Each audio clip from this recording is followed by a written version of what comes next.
So I started the Colors of Her Success and started taking it really seriously in 2019.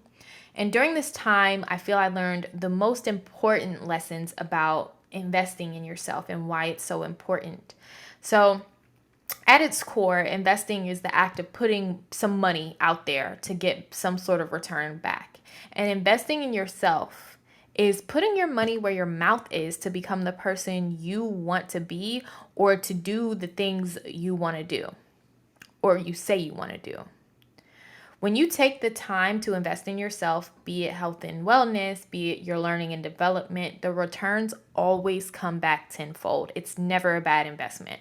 But we often put investing in ourselves at the bottom of the totem pole. I learned the importance of investing in myself, I would say, after grade school. I recognized that I was the most average student you'd ever meet. There was nothing spectacular about me. I didn't do great on the SATs. I wasn't a star math student. I didn't have a ton of AP classes in high school. I wasn't a failure. I mean, I barely got C's, but I was average. And to go through life thinking that you're average because of school and because of grade school just wasn't how I wanted to view myself. And I knew that there had to be more to me. I think it took a lot for my confidence. So in college, the first investments that I made were in confidence books and mindfulness books, and then in a confidence course. And although I was the average student, I knew there was more to me, and I just had to build the confidence to learn how to find it. And that was my start. Your start may look a little different. So I wanted to break down 4 different areas in which you can invest in yourself and how to get started. And then I'll also share some of my experiences with each of these areas. The first way you can invest in yourself is mentally. How are you investing in your mind? For me, I rarely buy apps, rarely purchase them, but I purchased the Headspace app to help me with my meditation. I meditate for 12 minutes every morning, and I find that meditation is the anchor to most of my days, and to invest in that app felt like a no-brainer. I'm working 9 to 5, I'm running an Airbnb, I'm running the Colors of Her Success, which requires me posting content on 4 different platforms, and it can get overwhelming. So, meditation is huge for me. Therapy is also a mental investment that we can make. I go to therapy every other week. It's a line item in my budget, and it's just not going anywhere. And then a few other ways that you can mentally invest in yourself is like by buying a journal with a really nice pen and starting to journal whenever you can or wherever you see fit. Maybe it's reading more books for leisure because you know that if you're reading a good book, you're not on social media and you're exercising your mind. I put investing in yourself mentally first because your mind is going to have the biggest returns. It is the captain of your ship, and when it's not right, you're not right. So, investing in your mental is really, really big. The second way is by physically investing in yourself. Are you working out? Are you doing yoga? Are you part of the random ass Pilates movement that just started on TikTok?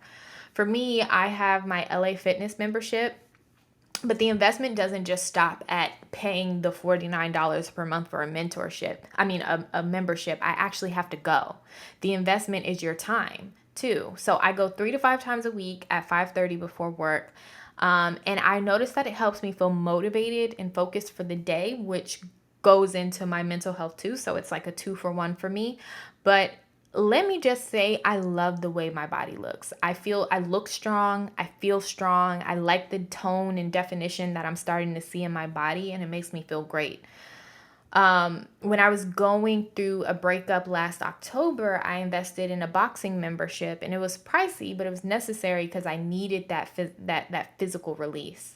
Also, during the breakup, I invested in a massage because I invested in multiple massages because when you break up, you lack physical touch. So I would either book massages or I would pay extra when I got a pedicure at the nail salon for an added foot massage. I just saw my girl Cora on Instagram. I know she listens to the podcast sometimes, post about how she's on a weight loss journey. And though she's been doing the work in the gym, she noticed that the weight isn't going anywhere. So she got a lifestyle specialist and then hired a nutritionist to help her figure out what's not working and what needs to change. And when I talk about investing in yourself, that's what I mean. Like, when you notice something isn't working or something is off, put the money and the time into figuring out what needs to be better. Investing in yourself physically also goes into your appearance, making sure that your hair and that you're showing up presentable. You don't have to wear designer. You don't have to have the best outfit, the flyest outfit everywhere you go, but there's value in looking presentable and where you go and showing up well in different spaces. So making sure your hair is nice, making sure you're wearing a decent outfit, wearing makeup if you like wearing makeup. But physical investment in your appearance is also very, very important. The next way that you can invest in yourself is by investing in your learning. We should all be trying to learn something new. If you want to get a certification at work, invest in a course to teach it. If you want to get better with money, invest in a financial planner. If you want to start a business but have no idea where to begin, invest in a course that'll teach you that. For me, I have, oops.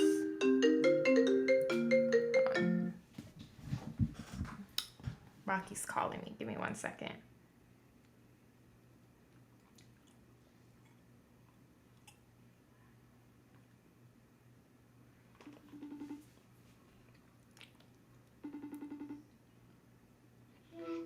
Hey, did I catch your note up recording? Yes, it's okay. I was like, damn, I probably fucked her up. So Zay's at work. Oh. Tomato. Tomato. Like, what the fuck? And did you get that alert on your phone? No. Girl, thunderstorm warning. Oh, okay. Well, that makes sense. Yeah, because it's hot as fuck. So. Well, perfect. Yeah, we inside. We inside. It's fine. Okay, love you. Love you. Bye. All right. So the next way we should be investing in ourselves is by investing in our learning. I said that already. Okay. So for me, maybe I should say, okay. If you want to start a business but have no idea where to begin, invest in a course that'll teach you. For me, I have a financial planner. I have a membership to Earn on Demand's eBrand Club, which is a club dedicated to helping small business owners grow. And I needed it because when I first started my business, I just didn't know what I didn't know. And then when I was getting into the resume writing bag as a stream of income for TCHS, I joined a membership club for that to teach me how to structure my business and how to price my services. All of the things that I genuinely could not figure out on my own. When I started my Airbnb business, I invested a lot of money in a course to teach me how to do it. If you are interested in Airbnb, definitely check out my last episode with my Airbnb coach, Kiera, who just broke down, how to start and how to do it. But investing in your learning doesn't always mean business. Maybe you invest in a class to learn a new language, or maybe you subscribe to a daily news subscription so that you can be more well versed in the news. Maybe you take up a pottery class because that's something you've always wanted to do and you wanted to learn how to make a vase. I don't know, but invest in yourself. And as you invest in yourself, guys, be okay with paying for it. I can't tell you how many times people have told me like they don't want to book with me because they don't want to book my resume writing services because it's too expensive. And for me, I don't feel bad about that. I'm never going to change my prices because the value is there.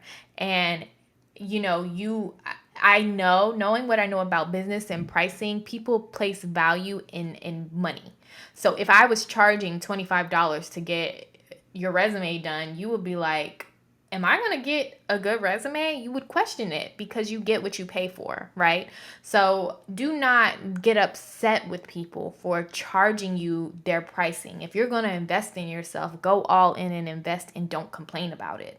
We invest in the things that we want to invest in. The same people who complain to me about my resume pricing are the same people who be on trips, are the same people who buy all of these like luxury bags, or do all of these things. And I'm not saying that to count anyone's pockets, but I'm saying people pay for what they want to pay for, and if they find value in me, my knowledge, and my service, they'll pay for it. So definitely keep that in mind as you're on this investing in yourself journey. Be okay with paying the price, because what you get back from it is always going to be rewarding. Finally, I think we should all be investing in experiences. I always encourage people to invest in experiences because experiences stick. They last forever. Research has shown that people who spend money on experiences rather than material goods are happier because the excitement of material goods fades quickly. In this article I'm reading, it said, think of it this way: a material item like a car or a TV is an item that is separate from you, but experiences are more likely to become a part of who you are as a person. When you experience something new, you're not only more confident, but you also have more to bring to the table as a person.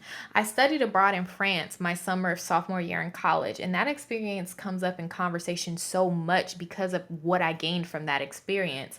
For example, I went to dinner the other night and I ordered risotto, and my friend and I got on the topic of risotto, and when did we have good risotto? And I told him that my first time having risotto, and it was the best risotto I've ever had, was when I lived in France and my host family made it for me. And I haven't had much risotto back in the States because I loved the one I had in France so much. And it wasn't a flex, it was just my experience. And I think if you're around people who don't experience anything, they're going to look at you like, who does she think she is? Like, why she have to bring that up? Blah, blah, blah, blah.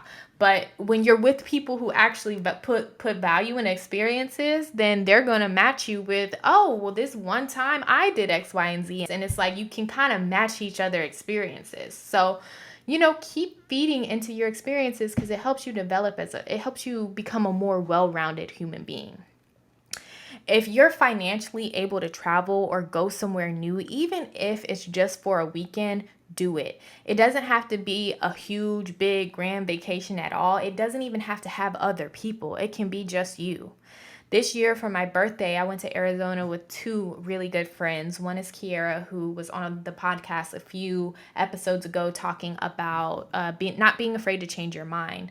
Great episode. You should check it out if you haven't. But that trip to Arizona was phenomenal. It was the most transformative trip I've had. We tried so many different food places. We meditated in Sedona, which is known to have like healing properties in the mountains. And we saw like beautiful scenery, beautiful sunsets. I mean, it's a trip that we'll never forget. And I don't think any of us will ever forget. And I think actually every birthday I have from this point forward, I'm probably going to spend it out of town.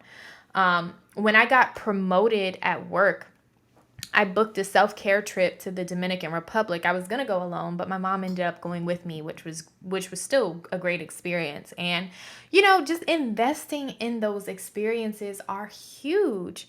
I actually learned that traveling and experiencing new places is what taps me into my inspiration and creativity, and it's just my perspective on how big the world really is.